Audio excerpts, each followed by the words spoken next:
ఢిల్లీలో అమిత్ షా, హర్దీప్, షెకావత్ తో సీఎం భేటీ. పాలమూరుకు సాయంపై హామీ ఇచ్చారన్న ఉత్తమ్. 10 ఏళ్లలో ఏమీ చేయని 420లు మాపై విమర్శల. మహిళలు బయటకొస్తే బీఆర్ఎస్ ఓర్వలేదన్న మంత్రులు. కేసీఆర్ బినామీని కాదు, ఆయన ఎట్లుంటాడో తెలియదు. సలహా ఇస్తే నా ఆదాయంపై మాట్లాడుతున్నారన్న కిషన్ రెడ్డి. కేసీఆర్ కు జగన్ పరామర్శ. 40 నిమిషాలు ప్రత్యేక భేటీ. కేసీఆర్ ను వదిలేది లేదు, పార్టీ బలంగా ఉందన్న గంగుల. 15,000 కానిస్టేబుల్ పోస్టుల భర్తీకి హైకోర్టు గ్రీన్ సిగ్నల్. తప్పులపై కమిటీ వేసి 1 రోజుల్లో తేల్చాలని ఆదేశం. కడియం, కౌశిక్ ఖాళీ చేసిన ఎమ్మెల్సీ సీట్లకు షెడ్యూల్. ఎమ్మెల్యే కోటాకు 11న నోటిఫికేషన్, 29న ఎన్నిక. ఖర్గే, రాహుల్ సమక్షంలో కాంగ్రెస్ లో చేరిన షర్మిల. సెక్యులర్ పాలన లేకుంటే మణిపూర్ గతేనని కామెంట్.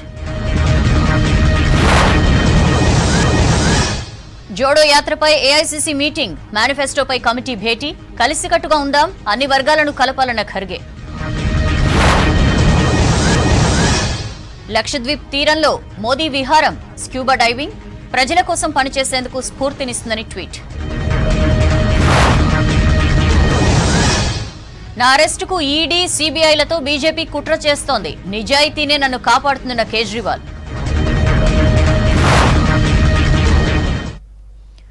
డీటెయిల్స్ చూద్దాం. ఢిల్లీలో సీఎం రేవంత్ రెడ్డి పర్యటన తొలి రోజు బిజీగా కొనసాగింది. మొదట ఏఐసీసీ సమావేశంలో పాల్గొన్నారు రేవంత్.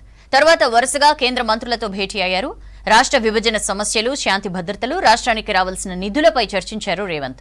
పాలమూరుకు జాతీయ హోదాకు తగ్గ ప్యాకేజ్ ఇస్తామని కేంద్ర జలవనరుల శాఖ మంత్రి హామీ ఇచ్చారు. టీఎస్పీఎస్సీని యూపీఎస్సీ తరహాలో మారుస్తామన్నారు మంత్రి ఉత్తమ్. రేపు సీఎం రేవంత్, సీఎస్ కలిసి యూపీఎస్సీ చైర్మన్ తో సమావేశమవుతామని చెప్పారు.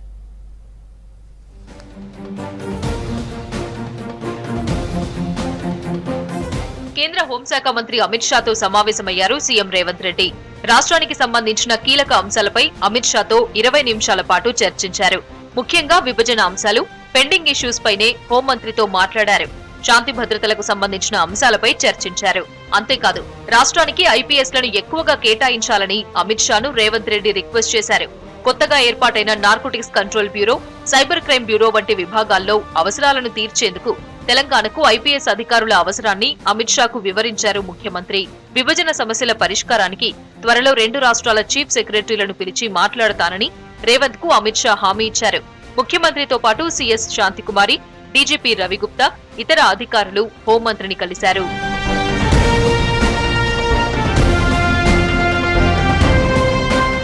కేంద్ర పట్టణ అభివృద్ధి శాఖ మంత్రి హర్దీప్ సింగ్ పూరితో భేటీ అయ్యారు సీఎం రేవంత్ రెడ్డి. రాష్ట్రానికి సంబంధించిన పలు అంశాలపై కేంద్ర మంత్రికి వివరించారు. సీఎం రేవంత్ రెడ్డితో పాటు chief secretary Santhi Kumari, HMDA joint director Amrapali కేంద్ర మంత్రిని కలిశారు. తర్వాత కేంద్ర జలశక్తి శాఖ మంత్రి గజేంద్ర సింగ్ షెకావత్ తో భేటీ అయ్యారు రేవంత్ రెడ్డి. రాష్ట్రంలోని పాలమూరు రంగారెడ్డి ఎత్తిపోతల ప్రాజెక్టుకు జాతీయ హోదా ఇవ్వాలని రేవంత్ రెడ్డి కేంద్ర మంత్రిని రిక్వెస్ట్ చేశారు.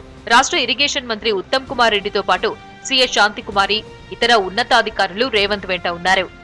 మేము అడిగింది నేషనల్ ప్రాజెక్ట్ స్టేటస్ ఇచ్చి 60% ఫండింగ్ కేంద్ర ప్రభుత్వం భరించవలసిందిగా మేము వారిని రిక్వెస్ట్ చేశాం. సుదీర్ఘ చర్చల తర్వాత షెకావత్ గారు మాకేం చెప్పారంటే, ఈ నేషనల్ ప్రాజెక్ట్ అనే విషయం ఇప్పుడు మా ప్రభుత్వం ఆ విధంగా ముందుకు పోవడం లేదు, కానీ ఈ ప్రాజెక్ట్ కి మేము వేరే స్కీమ్ కింద Palamuru Rangareddy lift irrigation scheme కి కేంద్ర ప్రభుత్వం మద్దతు, ఫండింగ్ ఉంటుందని చెప్పి ఈరోజు గౌరవ ముఖ్యమంత్రి గారికి నాకు హామీ ఇవ్వడం జరిగింది. టీఎస్పీఎస్సీ ప్రక్షాళనపై సర్కార్ అడుగులు వేస్తోంది. టీఎస్పీఎస్సీని యూపీఎస్సీ తరహాలో మారుస్తామన్నారు మంత్రి ఉత్తమ్. రేపు morning CM Revanth Reddy, CS కలిసి యూపీఎస్సీ చైర్మన్ ను కలుస్తామన్నారు ఉత్తమ్ కుమార్ రెడ్డి. ముఖ్యమంత్రి రేవంత్ రెడ్డి గారు, నేను, చీఫ్ సెక్రటరీ గారు, అఫీషియల్ డెలిగేషన్ కూడా యూపీఎస్సీ చైర్మన్ గారిని, సోని గారిని కలవడం జరుగుతుంది. మేము ఏదైతే గతంలో హామీ ఇచ్చినామో తెలంగాణ పబ్లిక్ సర్వీస్ కమిషన్ ప్రక్షాళన చేసి యూనియన్ పబ్లిక్ సర్వీస్ కమిషన్ స్థాయిలో దాన్ని రీస్ట్రక్చర్ చేస్తామని చెప్పారు. దానికి మొదటి స్టెప్ గా రేపు 11 o'clock యూపీఎస్సీ చైర్మన్ ని కలవడం జరుగుతుంది. సీఎం రేవంత్ రెడ్డి ఢిల్లీ వెళ్లగానే మొదటగా ఏఐసీసీ మీటింగ్ లో పాల్గొన్నారు. రాష్ట్ర కాంగ్రెస్ మాజీ ఇన్ఛార్జి మాణిక్రావు ఠాక్రేతో రేవంత్ భేటీ అయ్యారు. నామినేటెడ్ పోస్టుల భర్తీపై హైకమాండ్ పెద్దలతో రేవంత్ డిస్కస్ చేస్తారని తెలుస్తోంది. సంక్రాంతిలోపు కొన్ని పదవులను ప్రకటించే ఛాన్స్ ఉంది. ఫస్ట్ లిస్ట్ లో 30 లోపు కార్పొరేషన్ పదవులను భర్తీ చేసే అవకాశం కనిపిస్తోంది. లోక్సభ ఎన్నికల తర్వాత మరికొన్ని పదవుల పంపకముండే అవకాశం ఉందని సమాచారం.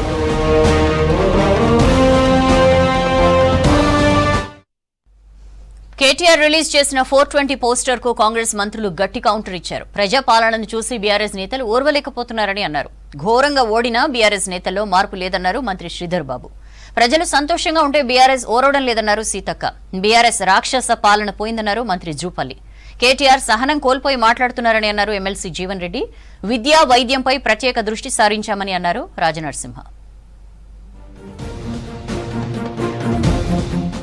ఓడిపోయినా బీఆర్ఎస్ నేతల్లో మార్పు రాలేదన్నారు మంత్రి శ్రీధర్ బాబు. కాంగ్రెస్ 420 పేరుతో బీఆర్ఎస్ బుక్ రిలీజ్ చేయడంపై మండిపడ్డారు. నియంతృత్వ ధోరణిలోనే బీఆర్ఎస్ నేతలున్నారని ఆరోపించారు. లోక్సభ ఎన్నికల తర్వాత బీఆర్ఎస్ గల్లంతే అని విమర్శించారు శ్రీధర్ బాబు. ప్రభుత్వం ఏర్పడిన 48 గంటల్లోనే 2 హామీలను అమల్లో పెట్టామన్నారు మంత్రి. కాంగ్రెస్ పై బీఆర్ఎస్ నేతల ఆరోపణలు సిగ్గుచేటని కౌంటర్ ఇచ్చారు శ్రీధర్ బాబు. కాంగ్రెస్ పార్టీ ద్వారానే పేదవారికి, సామాన్య ప్రజానికానికి, ఉద్యోగస్తులందరికీ మేలు జరుగుతుందని తీర్పునిచ్చిండ్రు. ఆ తీర్పును గౌరవిస్తూ ప్రభుత్వం ఏర్పాటైన 48 గంటల్లోనే మేం ప్రజలకు ఇచ్చిన వాగ్దానాల్లో ఈరోజు 6 గ్యారంటీలలో ప్రధానంగా ఉన్న అంశాలని ప్రజల ముందట పెట్టాం, అమలు పరుస్తా ఉన్నాం. ప్రజలందరూ కూడా గమనిస్తా ఉన్నారు. ప్రజాపాలనను బీఆర్ఎస్ తట్టుకోలేకపోతోందన్నారు మంత్రి సీతక్క. ఎమ్మెల్యేల ప్రమాణ స్వీకారానికే నెలల టైం తీసుకున్నారని విమర్శించారు. ప్రజలు సంతోషంగా ఉంటే బీఆర్ఎస్ నేతలు ఓర్వడం లేదన్నారు సీతక్క. మహిళలకు ఫ్రీ బస్ కు వ్యతిరేకంగా ఆటో వాళ్లను బీఆర్ఎస్ నేతలు రెచ్చగొడుతున్నారని గాంధీ భవన్ లో ఫైర్ అయ్యారు మంత్రి సీతక్క. ఆటోల విషయంలో ఇవాళ మహిళలకు ఒక ఆర్థిక స్వేచ్ఛను, ఆర్థిక స్వతంత్రతను, ఆర్థిక స్వావలంబనను కలిగించాలి. వాళ్ళ అవసరాలన్నీ తగ్గించుకుంటున్నారు. మహిళలు బయటికి రాలేకపోతున్నారు. వాళ్లకు ఒక ఆర్థిక భారం పడకుండా ఉండాలని ఫ్రీ బస్ చేస్తే అత్యంత దుర్మార్గంగా ఆటో డ్రైవర్లను, ఆటో వాళ్ళను రెచ్చగొడుతూ రోడ్ల మీదకి తీసుకొచ్చి ఇది ఉద్యమము అంటారు. రాష్ట్రంలో విద్యా వైద్యంపై ప్రత్యేక దృష్టి సారించామన్నారు మంత్రి దామోదర రాజనరసింహ. గ్రామీణ స్థాయి హాస్పిటల్స్ ఉన్న సిబ్బంది కొరతను నోటిఫికేషన్ ద్వారా భర్తీ చేస్తామన్నారు. సైన్స్ అండ్ టెక్నాలజీ పరంగా నిజామాబాద్ జిల్లాలో అభివృద్ధి చేద్దామంటే నిధుల కొరత ఉందని తెలిపారు. నిజామాబాద్ జిల్లా ఆర్మూరు మండలం అంకాపూర్ గ్రామంలోని వృద్ధాశ్రమాన్ని సందర్శించారు దామోదర రాజనరసింహ. ఏ వ్యవస్థ తీసుకున్నాం, ప్రధానంగా మీరు తీసుకోవాల్సింది సామాన్యుడికి సంబంధించిన విద్యా వైద్యం. ఇక్కడ మనము ఇన్ఫ్రాస్ట్రక్చర్ని డెవలప్ చేసే ప్రయత్నం చేసుకుంటూ వచ్చాము. కానీ ఇన్ఫ్రాస్ట్రక్చర్కు అనుగుణంగా అవసరం ఉన్న విద్యాశాఖలో టీచర్లు, లేదా వైద్య శాఖలో డాక్టర్లు, నర్సులు, ల్యాబ్ టెక్నీషియన్స్, దానికి ఆ రేషనలైజ్ పద్ధతి ఎందుకు పాటించలేదు? ఇవన్నీ కరెక్షన్ చేసుకుంటూ పోవాలి. బీఆర్ఎస్ రాక్షస పాలన పోయి ప్రజలు కోరుకున్న పాలన వచ్చిందన్నారు మంత్రి జూపల్లి కృష్ణారావు. అమరవీరుల ఆకాంక్షలకు అనుగుణంగా కాంగ్రెస్ పాలన జరుగుతుందన్నారు. నాగర్ కర్నూలు జిల్లా కలెక్టరేట్ లో సమీక్ష సమావేశం నిర్వహించారు మంత్రి. ప్రజలు ఏ అంశంలో పదిసార్లు తిరగాల్సిన అవసరం లేదు. ప్రజలు ఏ ఆఫీస్కి వచ్చినా, ఎవరి దగ్గరకు వచ్చినా, ప్రజాప్రతినిధులకు వచ్చినా మనం పాలకులం కాదు, మన సేవకులం. కాబట్టి వచ్చిన ప్రతి వ్యక్తిని కూర్చోబెట్టి గౌరవించి వాళ్ళ కష్టాన్ని చేయాలి. కేటీఆర్ సహనం కోల్పోయి మాట్లాడుతున్నారని అన్నారు ఎమ్మెల్సీ జీవన్ రెడ్డి. కాంగ్రెస్ 420 హామీలంటూ బీఆర్ఎస్ ప్రచారాన్ని ఖండిస్తున్నామన్నారు. కేసీఆర్ ఎన్నికల హామీలు ఏ మేరకు నెరవేర్చారో ప్రజలకు తెలుసని అన్నారు జీవన్ రెడ్డి. కేటీఆర్ గారికి అంటే ఎన్నికల ఫలితాలు వచ్చి ఆయన ప్రతిపక్షానికి వచ్చి కొన్ని రోజులు గడుస్తుందా అని నిలబడులకే ఓపిక లేకుండా ఇలా కాంగ్రెస్ పార్టీ 420 వాగ్దానాలు అని చెప్పని పేర్కొని ఉండడం నిజంగా నాకైతే ఆయనను ఏమనాలు చూస్తున్నారు, నాకు ఆశ్చర్యం కలిగిస్తుంది. అదే తెలంగాణ రాష్ట్రంలో నెంబర్ 1 420 ఎవరు అంటే కేసీఆర్. కాంగ్రెస్ 420 అని బీఆర్ఎస్ పోస్టర్ రిలీజ్ చేయడంతో ఇరు పార్టీల మధ్య మాటల యుద్ధం నడుస్తోంది. రాష్ట్ర ప్రజల భవిష్యత్ అవసరాలకు తగిన విధంగా రాష్ట్ర విద్యుత్ ఉత్పత్తి, సరఫరా, పంపిణీ వ్యవస్థల సామర్థ్యాన్ని అభివృద్ధి చేసేందుకు ముందస్తు ప్రణాళికలను సిద్ధం చేయాలని అధికారులను ఆదేశించారు deputy CM Bhatti Vikramarka. Central electricity authority అంచనాల ప్రకారం 2031-32 నాటికి పెరగనున్న రాష్ట్ర విద్యుత్ అవసరాలను పరిగణలోకి తీసుకుని ఆయా వ్యవస్థల సామర్థ్యం పెంపొందించడానికి చర్యలు తీసుకోవాలని సూచించారు. రాష్ట్ర విద్యుత్ శాఖపై సచివాలయంలో సమీక్ష నిర్వహించారు. ఈ సమీక్షలో రాష్ట్ర ఇంధన శాఖ ముఖ్య కార్యదర్శి, ట్రాన్స్కో, జెన్కో ఇన్ఛార్జ్ సీఎండీ సయ్యద్ ముర్తుజా రిజ్వీ ఇతర అధికారులు సమీక్షలో పాల్గొన్నారు. హనుమకొండ జిల్లా భీమదేవరపల్లి మండలం కొత్తకొండ వీరభద్రస్వామి జాతర నిర్వహణపై మంత్రి పొన్నం ప్రభాకర్ రివ్యూ నిర్వహించారు. కొత్తకొండ జాతరకు వచ్చే భక్తులకు ఎలాంటి ఇబ్బందులు జరగకుండా చూడాలన్నారు మంత్రి పొన్నం. జాతరలో వీఐపీ పాస్లకు 200 రూపాయలుగా టికెట్ గా నిర్ణయించామన్నారు మంత్రి. టెంపుల్ కు ఆదాయం వస్తుందని ఈ నిర్ణయం తీసుకున్నామని అన్నారు. ఒకవేళ అభ్యంతరాలు వస్తే ఈ నిర్ణయంపై పునఃపరిశీలిస్తామని అన్నారు. దేవాలయ ప్రతిష్టను పెంచేందుకే తాము కృషి చేస్తున్నామని అన్నారు మంత్రి. దేవుడి కార్యక్రమంగా భావించి పార్టీలకు అతీతంగా అందరూ సహకరించాలని కోరారు మంత్రి పొన్నం. ఎమ్మెల్యే కోట ఎమ్మెల్సీ ఉప ఎన్నికలకు షెడ్యూల్ విడుదలైంది. పాడి కౌశిక్ రెడ్డి, కడియం శ్రీహరి రాజీనామా చేయడంతో 2 ఎమ్మెల్సీ స్థానాల ఉప ఎన్నికలకు షెడ్యూల్ రిలీజ్ చేసింది ఈసీ. జనవరి 11న నోటిఫికేషన్ విడుదల చేయనుంది ఈసీ. ఈ నెల 18న నామినేషన్ దాఖలు చివరి, 19న నామినేషన్ స్క్రూటినీ ఉంటుంది. 22న నామినేషన్ ఉపసంహరణకు గడువు ఇచ్చింది. జనవరి 29న ఉదయం 9 గంటల నుంచి సాయంత్రం 4 గంటల వరకు పోలింగ్ జరగనుంది. అదే రోజు సాయంత్రం 5 గంటలకు కౌంటింగ్ ఉంటుందని ఈసీ తెలిపింది.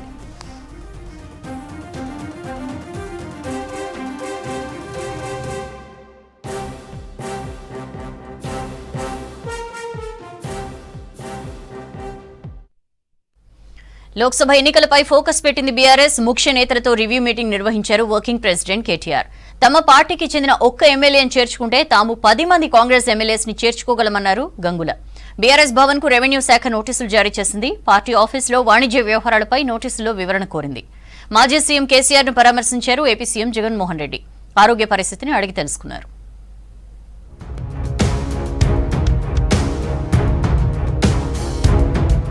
మాజీ సీఎం కేసీఆర్ ను పరామర్శించారు ఏపీ సీఎం జగన్. ఆరోగ్య వివరాలను అడిగి తెలుసుకున్నారు. తర్వాత ఇద్దరూ కలిసి లంచ్ చేశారు. ఇద్దరు నేతలు దాదాపు 40 నిమిషాలు ఏకాంతంగా మాట్లాడుకున్నట్టు తెలుస్తోంది. ఏపీ ఎన్నికల టైంలో కేసీఆర్ ను జగన్ పరామర్శించడం ఇంట్రెస్ట్ గా మారింది. కేసీఆర్ ను పరామర్శించిన తర్వాత లోటస్ పాండ్ లో తల్లి విజయమ్మను కలిశారు సీఎం జగన్. దాదాపు 2 ఏళ్ల తర్వాత జగన్ లోటస్ పాండ్ కు రావడంతో కార్యకర్తలు భారీగా తరలి వచ్చారు. లోటస్ పాండ్ నుంచి తిరిగి తాడేపల్లి క్యాంప్ కార్యాలయానికి బయలుదేరారు సీఎం జగన్.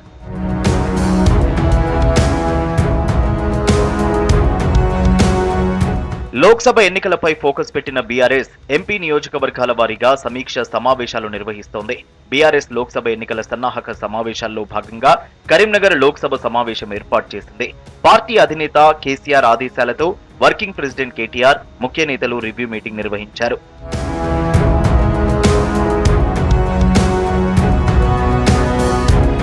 బీఆర్ఎస్ నుంచి ఒక ఎమ్మెల్యే పార్టీ మారితే కాంగ్రెస్ నుంచి 10 మంది ఎమ్మెల్యేలు వస్తారన్నారు మాజీ మంత్రి గంగుల కమలాకర్. నెల రోజుల్లోనే కాంగ్రెస్ పాలన ప్రజలకు అర్థమైందని విమర్శించారు. కేసీఆర్ తెలంగాణ సీఎంగా లేనందుకు ప్రజలు బాధపడుతున్నారని తెలిపారు. కాంగ్రెస్ ఇచ్చిన హామీలు అమలు చేయాలని డిమాండ్ చేశారు. బండి సంజయ్ కరీంనగర్ కు చేసిందేమీ లేదన్నారు గంగుల కమలాకర్. కేసీఆర్ గారు సీఎం లేకపోతే ఈ నెల రోజులలో తెలంగాణ ప్రజల యొక్క బాధలు కనబడుతున్నాయి. రైతు బంధు ఇంతవరకు పల్లె. డిసెంబర్ 3 నాడు ఇవ్వాల్సిన పెన్షన్ ఇప్పుడు జనవరి 3 అయింది. 2 నెలల పెన్షన్ ఉండగా 2000 ఇచ్చే పరిస్థితి లేక బీఆర్ఎస్ పార్టీ ఉన్న ఏ ఒక్క వ్యక్తి ఉండగా కేసీఆర్ను వదిలి వెళ్ళిపోరు. వాళ్ళు మేము గేట్ చేస్తే వాళ్ళు వచ్చే పరిస్థితి ఉన్నది కాబట్టి వాళ్ళని కాపాడుకోమని చెప్పి అదేం లేదు. మా ఎమ్మెల్యే పర్ఫెక్ట్గా కేసీఆర్ వెంబడే ఉంటారు. మేము ఆ ప్రభుత్వం కూలిపోవాలన్నా ఆ పార్టీ విలువ అంటలేము, మేము అంటలేము. మమ్మల్ని తీసుకుపోయేదంటే మీరు ఒక్కరు తీసుకుపోతే 10 మంది మాకు వచ్చేందుకు సిద్ధంగా ఉంటారంటున్నాం. బీఆర్ఎస్ భవన్ కు రెవెన్యూ శాఖ నోటీసులు జారీ చేసింది. పార్టీ ఆఫీసులో వాణిజ్య వ్యవహారాలపై నోటీసుల్లో వివరణ కోరింది. 2011 నుంచి బీఆర్ఎస్ భవన్ లోనే వాణిజ్య కార్యకలాపాలు కొనసాగుతున్నాయి. ఎప్పటిలోగా షిఫ్ట్ చేస్తారో వారంలోపు వివరణ ఇవ్వాలన్నారు రెవెన్యూ శాఖ అధికారులు. సీఎం రేవంత్ రెడ్డికి ధైర్యం ఉంటే కాళేశ్వరం ప్రాజెక్టుపై సీబీఐ ఎంక్వైరీ కోరాలన్నారు కేంద్ర మంత్రి కిషన్ రెడ్డి. కాళేశ్వరం ప్రాజెక్టుపై మాట్లాడితే నా ఆదాయం గురించి మాట్లాడడం సరికాదన్నారు. విచారణ చేయిస్తే ఎవరు కమిషన్లు తీసుకున్నారో తెలుస్తుందన్నారు కిషన్ రెడ్డి.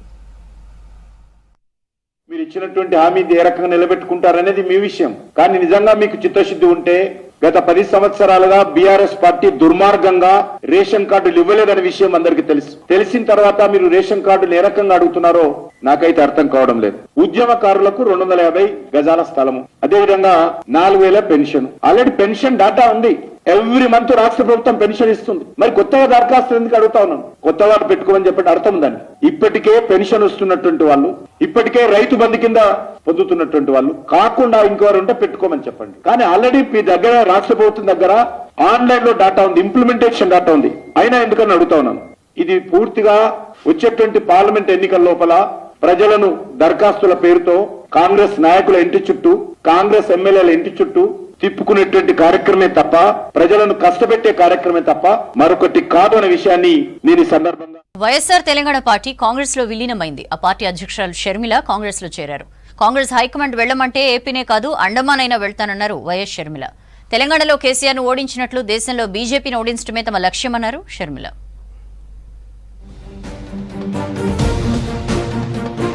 వైఎస్ఆర్ తెలంగాణ పార్టీ కాంగ్రెస్ లో విలీనమైంది. ఆ పార్టీ అధ్యక్షురాలు షర్మిల కాంగ్రెస్ లో చేరారు. ఏఐసీసీ అధ్యక్షుడు ఖర్గే, రాహుల్ గాంధీ సమక్షంలో షర్మిల కాంగ్రెస్ లో జాయిన్ అయ్యారు. కాంగ్రెస్ లో చేరిన తర్వాత సోనియా గాంధీని కలిశారు షర్మిల. తన కొడుకు పెళ్లికి సోనియాను ఆహ్వానించారు. కాంగ్రెస్ లో చేరడం సంతోషంగా ఉందన్నారు షర్మిల. అధిష్టానం ఏ బాధ్యత అప్పగించినా సాయశక్తులా పనిచేస్తానన్నారు.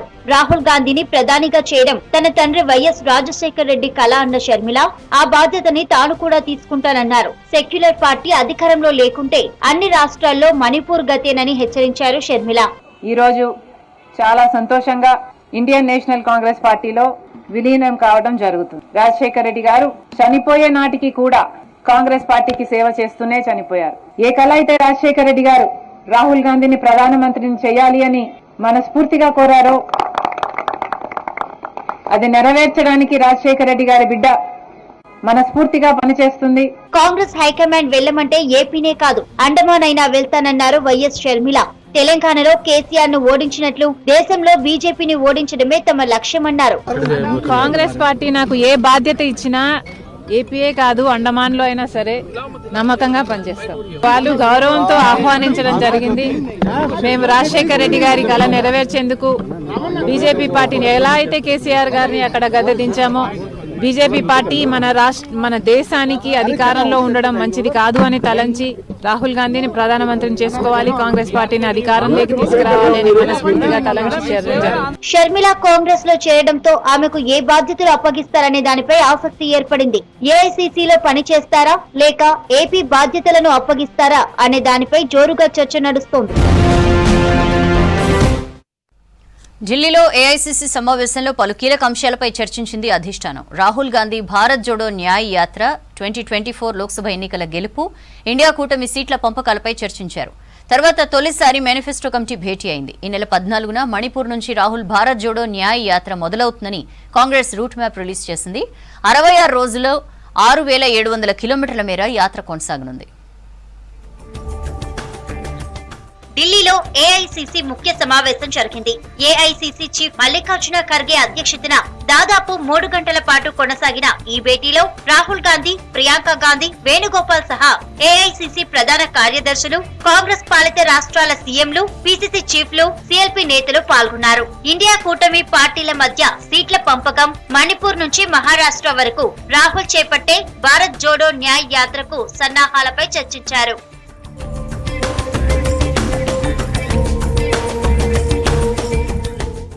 బీజేపీ తన 10 ఏళ్ల వైఫల్యాలను కప్పిపుచ్చుకోవడానికి రెచ్చగొట్టే అంశాలను తెరపైకి తెస్తోందని విమర్శించారు కాంగ్రెస్ అధ్యక్షుడు మల్లికార్జున ఖర్గే. కాంగ్రెస్ శ్రేణులంతా ఐక్యంగా ఉండి 2024 లోక్సభ ఎన్నికల్లో పార్టీ గెలుపు కోసం కృషి చేయాలని పిలుపునిచ్చారు. పొత్తులపై జాతీయ పార్టీ నిర్ణయం తీసుకుంటుందని తెలిపారు. పార్టీ అంతర్గత విషయాలు మీడియా వద్దకు తీసుకువెళ్లొద్దని సూచించారు. బీజేపీ వైఫల్యాలను ప్రతి ఇంటికి తీసుకువెళ్లాలని చెప్పారు ఖర్గే. లోక్సభ ఎన్నికల్లో ఎవరు గెలుస్తారనేది ప్రజలే నిర్ణయిస్తారన్నారు KC Venugopal. If they are very much about 400 seats they are getting, no need of election, brother. People will decide. This is not the Congress or BJP is going to decide this much seat is. People of India will decide who is going to win, who is going to lose. They will decide the seats. We are not underestimating the people of the country. They are the most powerful people in this democratic system. We have to honor that. Thank you.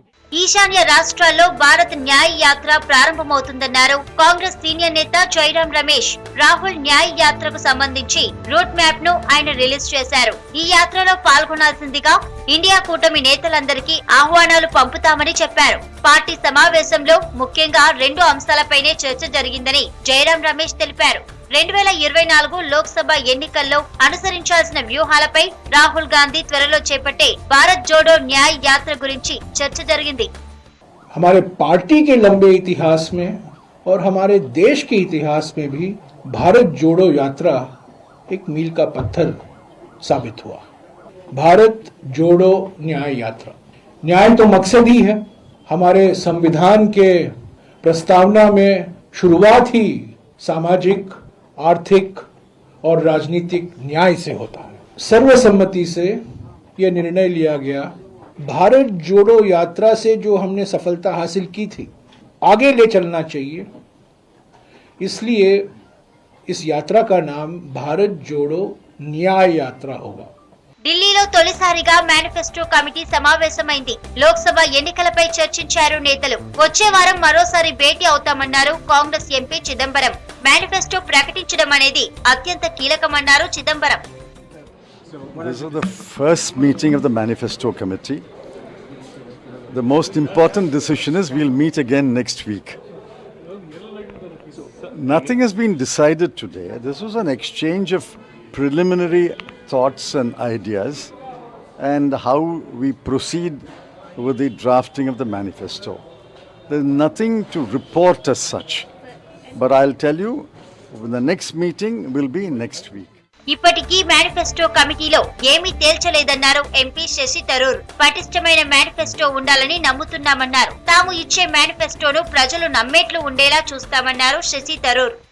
We believe we should have a solid manifesto. We believe that it should be a manifesto that speaks to the people, that shows them the alternative we're offering. Beyond that, we have a lot of work to do. We're going to consult the public. We'll come back when we've జనవరి 14 నుండి మణిపూర్ నుంచి రాహుల్ భారత్ జోడో న్యాయ యాత్ర మొదలవుతుంది. ఈ యాత్ర మొత్తం 66 రోజుల పాటు సాగనుంది. 15 రాష్ట్రాలు, 110 జిల్లాలు, 100 లోక్సభ నియోజకవర్గాల్లో 6700 కిలోమీటర్ల మేర యాత్ర కొనసాగనుంది.